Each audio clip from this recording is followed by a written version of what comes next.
Hi students, welcome to another video of Smartly Learn. In this video, let's find the solution to the third question in exercise 11.1. The length of a minute hand of a clock is 14 centimeters. Find the area swept by the minute hand in 5 minutes. So if you look at a clock as such, the minute clock sweeps around in circle.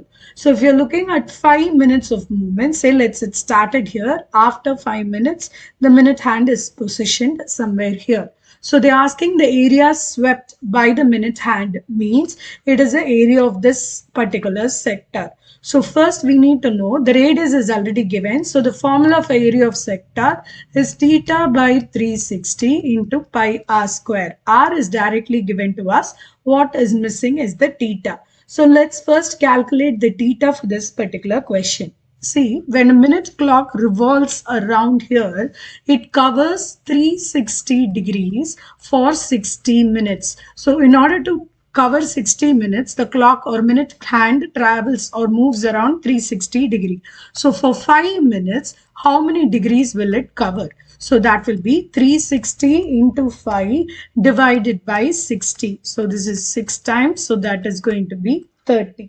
Now we can substitute this particular value here in theta. So theta is 30. 30 divided by 360 into pi r square. So 22 by 7. R is going to be 14 into 14. So this 0 and 0 will get cancelled. So this will be 1 by 12.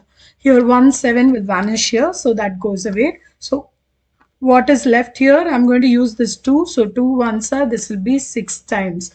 Again in 2 tables, this will become 7 and this will become 3. So finally you will get 22 into 7 divided by 3, which is 154 by 3 centimeters square.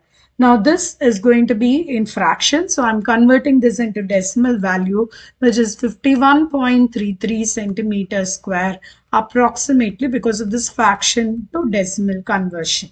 In the next video, we will see a solution for the fourth question in this exercise. See you in the next video. Bye.